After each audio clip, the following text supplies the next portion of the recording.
Hey guys, in this video I'm going to show you how to set stop limit on Etrade.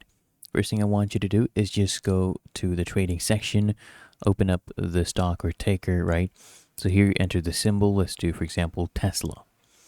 Now here under action, we can do sell. So click on this drop down, choose sell, and then enter the quantity that you want to do a sell order, with a stop limit for. And then price type, you do stop on quote. Okay, make sure this is set as the price type.